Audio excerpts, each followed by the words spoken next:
शेतकऱ्यांसाठी ठळक बातम्या। शेतकऱ्यांसाठी राज्य सरकारने अतिशय महत्त्वाची घोषणा केली असून आता शेतकऱ्यांना मोठा दिलासा मिळणार आहे। सर्व काही बातम्या पाहणार आहोत, फक्त आता व्हिडिओला शेवटपर्यंत पाहत चला। पहिलीच शेतकऱ्यांसाठी महत्त्वाची बातमी। राज्यामध्ये पुढील 3 दिवस वादळी वारे, मेघगर्जना, विजांच्या कडकडाटासह पाऊस। हवामान विभागाकडून आता येलो अलर्ट देखील जारी करण्यात आला असून आता राज्यातील शेतकऱ्यांना सतर्कतेचा इशारा कायम।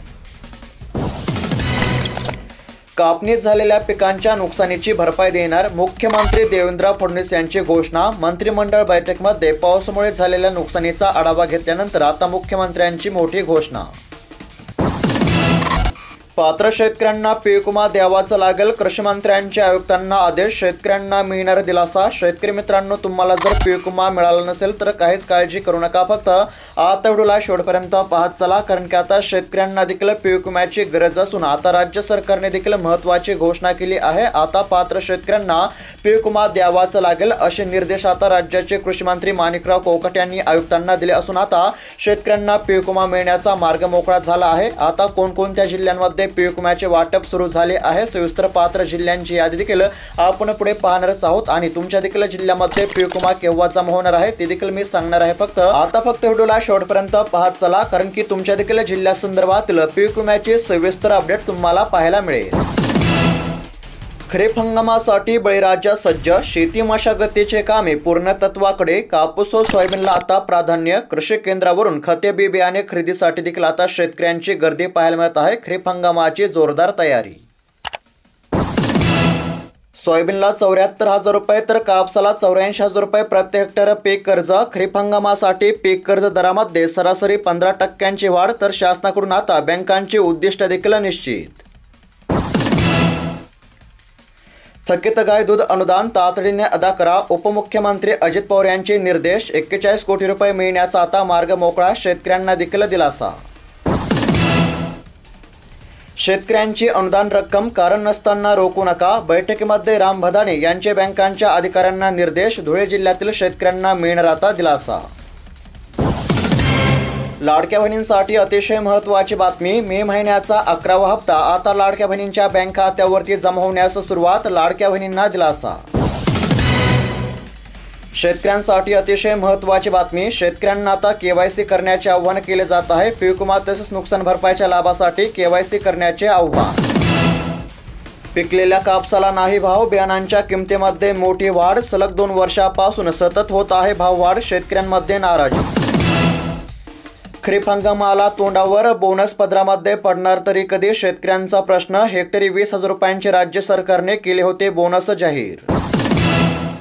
अनुदान वाटपासाठी 1.5 लाख शेतकऱ्यांची यादी प्रसिद्ध झाली। एकंदरीत जर पाहायला गेलं तर आता राज्यातील 1.5 लाख शेतकऱ्यांची पहिली यादी कृषी विभागाने प्रसिद्ध केली असून आता पहिल्या टप्प्यामध्ये 1.5 लाख शेतकऱ्यांना अनुदानाचे वाटप करण्यामध्ये येणार आहे।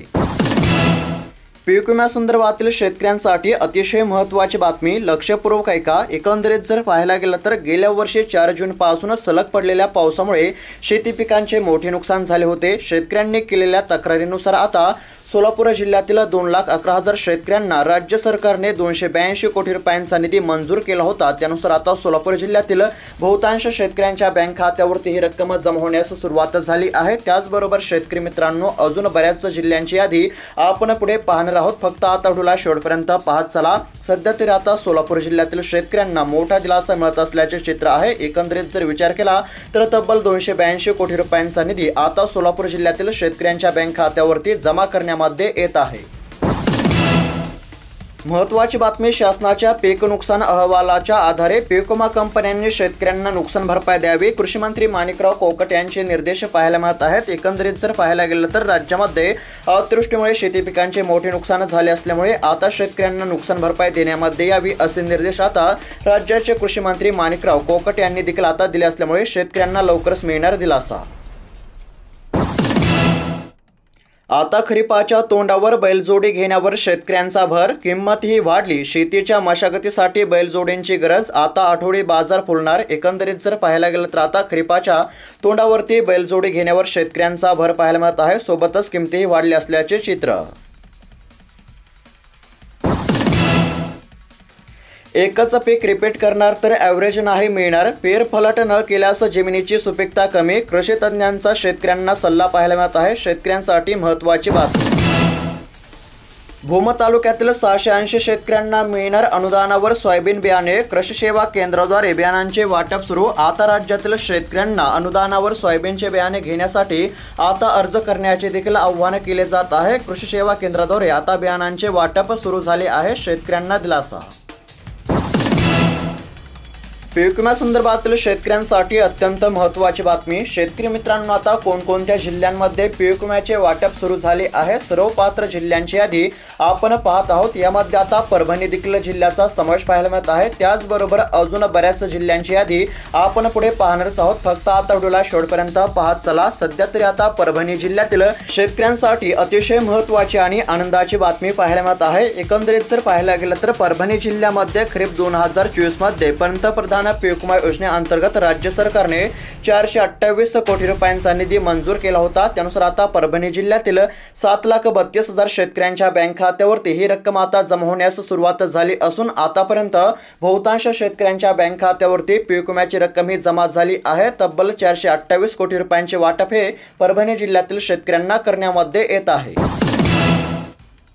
शेतकऱ्यांसाठी महत्त्वाची बातमी. फळ पीक विमा योजनेसाठी फार्मर आयडी काढणे बंधनकारक. एकंदरीत जर पाहायला गेलं तर आता शेतकऱ्यांसाठी अतिशय महत्त्वाची बातमी पाहायला मिळत आहे. आता राज्यातील शेतकऱ्यांना कोणत्या शासकीय योजनांचा लाभ घेण्यासाठी आता राज्य सरकारने फार्मर आयडी बंधनकारक केले असल्यामुळे शेतकऱ्यांना फार्मर आयडी काढण्याचे आव्हान. पेरण्याची घाई करू नका, खते बियाणे जातील वाया. नुकसान टाळण्यासाठी कृषी विभागाचे शेतकऱ्यांना आव्हान पाहायला मिळत आहे. राज्यातील शेतकऱ्यांनी पेरण्याची घाई करू नये असे आता शेतकऱ्यांना कृषी विभागाद्वारे आव्हान. कांदा लसूण साठवणूक गृहासाठी करा अर्ज. शेतकऱ्यांसाठी महत्त्वाची बातमी पाहायला मिळत आहे. आता राज्यातील शेतकऱ्यांना कांदा चाळीसाठी अर्ज करण्याचे आव्हान केले जात आहे, जेणेकरून अनुदानाचा लाभ मिळेल. कर्जमाफी न झाल्यास मंत्र्यांच्या गाडीवर उतारे फेकणार. प्रहार संघटनेचा इशारा पाहायला मिळत आहे. एकंदरीत जर पाहायला गेलं तर आता कर्जमाफी संदर्भातील शेतकऱ्यांसाठी अतिशय महत्त्वाची बातमी पाहायला मिळत आहे. कर्जमाफी करा, अन्यथा मंत्र्यांच्या गाडीवर उतारे फेकणार असा इशारा पाहायला मिळत आहे. त्यामुळे आता शेतकऱ्यांची कर्जमाफी केव्हा होणार असा देखील प्रश्न शेतकऱ्यांमधून आता उपस्थित केला जात आहे. सध्या तरी शेतकऱ्यांच्या कर्जमाफीची जोरदार मागणी. खते खरेदीसाठी लिंकिंगची सक्ती. शेतकरी अडचणीमध्ये. शिंदे सेनेची कृषी विभागाकडे तक्रार. कारवाई करण्याची देखील मागणी. त्याचबरोबर आता राज्यामध्ये खते खरेदीसाठी शेतकऱ्यांना जर लिंकिंगची सक्ती केलीच तर आता कडक कारवाई करण्यामध्ये येणार असल्याचा इशारा राज्याचे कृषी मंत्री माणिकराव कोकाटे यांनी देखील दिला आहे. सोबतच आता कारवाई करण्याची देखील शेतकऱ्यांची मागणी. शेतीमध्ये भांडवली गुंतवणुकीसाठी दरवर्षी 5,000 कोटी रुपये देणार. माणिकराव कोकाटे यांची महत्त्वाची घोषणा पाहायला मिळत आहे. आता राज्यातील शेतकऱ्यांना देखील मोठा दिलासा मिळण्याची शक्यता पाहायला मिळत आहे. शेतीमध्ये भांडवली गुंतवणुकीसाठी आता दरवर्षी 5,000 कोटी रुपये देणार अशी घोषणा राज्याचे कृषी मंत्री माणिकराव कोकाटे यांनी केली. याचा शेतकऱ्यांना देखील फायदा होणार आहे. त्याचबरोबर आता राज्यातील शेतकऱ्यांना पीक विमा तसेच नुकसान भरपाईच्या लाभासाठी फार्मर आयडी काढण्याचे देखील आव्हान केले जात आहे. कारण की आता राज्य सरकारने शेतकऱ्यांना फार्मर आयडी बंधनकारक केले असल्यामुळे आता शासकीय योजनांच्या लाभासाठी शेतकऱ्यांनी तात्काळ फार्मर आयडी काढून घ्यावे असे देखील आता शेतकऱ्यांना आव्हान. खते बियाणे खरेदीसाठी शेतकऱ्यांची बाजारपेठेमध्ये गर्दी. मका सोयाबीनचे बियाणे खरेदीला शेतकऱ्यांची अधिक पसंती पाहायला मिळत आहे. एकंदरीत जर पाहायला गेलं तर आता राज्यामध्ये शेतकऱ्यांची खरीप हंगामाची जोरदार तयारी सुरू असून आता खते बियाणे खरेदीसाठी देखील शेतकऱ्यांची बाजारपेठेमध्ये सध्या गर्दी पाहायला मिळत आहे. सद्यस्थितीला जर पाहायला गेलं तर आता मका आणि सोयाबीनचे बियाणे जास्त खरेदीला शेतकऱ्यांची पसंती पाहायला मिळत आहे. राज्यामध्ये 12 जून पासून मान्सून सक्रिय होणार. शेतकऱ्यांना मिळणार आता दिलासा. यंदा 106% पाऊस पडण्याची शक्यता पाहायला मिळत आहे. आता 12 जून पासून मान्सून सक्रिय होणार असल्यामुळे आता शेतकऱ्यांना देखील दिलासा मिळण्याची शक्यता. यंदा 106% पाऊस पडण्याचा अंदाज. पीक विम्यासंदर्भातील अत्यंत महत्त्वाची बातमी आता जालना जिल्ह्यातील शेतकऱ्यांसाठी महत्त्वाची बातमी पाहायला मिळत आहे। शेतकरी मित्रांनो, तुमचा जिल्हा आणि तालुका कोणता आहे कमेंट करून नक्की कळवा।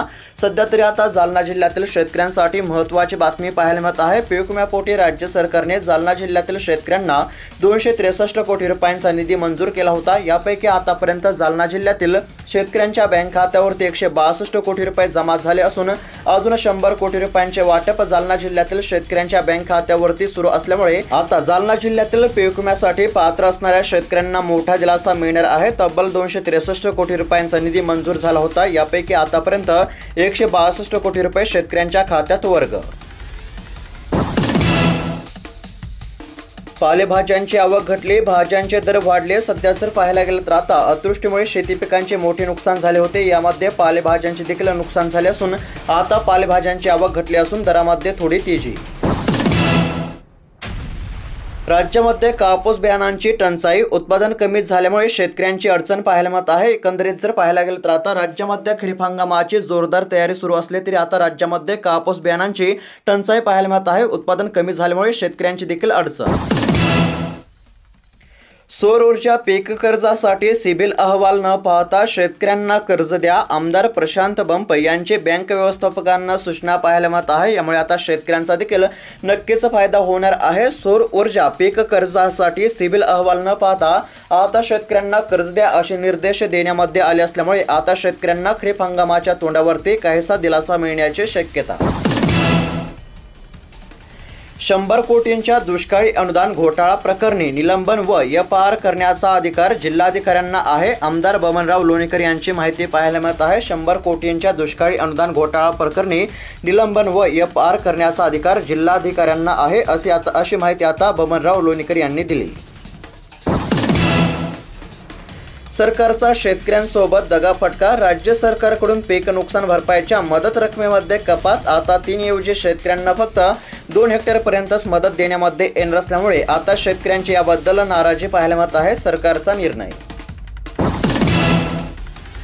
कानामागून आली आणि तिखट झाली। शिंदे सेनेच्या आमदारांनी वाचला अजित पवारांविरोधात तक्रारींचा पाढा। सध्या जर पाहायला गेलं तर आता महत्त्वाची बातमी पाहायला मिळत आहे। शिंदे सेनेच्या आमदारांनी आता अजित पवारांवर जोरदार टीका केली असल्याचे सध्या पाहायला मिळत आहे। अजित पवारांविरोधात तक्रार। शेतकरी मित्रांनो, बातम्या कशा वाटल्या, तुमची प्रतिक्रिया काय आहे कमेंट बॉक्समध्ये नक्की कळवा। त्याचबरोबर तुम्ही हा व्हिडिओ कोणत्या तालुक्यातून कोणत्या जिल्ह्यांमधून पाहता, तुमचा तालुका आणि जिल्हा देखील कमेंटच्या माध्यमातून आम्हाला नक्की कळवा। सोबतच अशाच महत्त्वपूर्ण ठळक बातम्या दररोज जाणून घेण्याकरिता आत्ताच खाली दिलेल्या पांढऱ्या कलरच्या सबस्क्राईब बटनला क्लिक करून या चॅनलला देखील नक्की सबस्क्राईब करा, जेणेकरून कोणतेही महत्त्वाचे अपडेट आले की सर्वात अगोदर तुम्हाला या चॅनलवरती पाहायला मिळेल। धन्यवाद।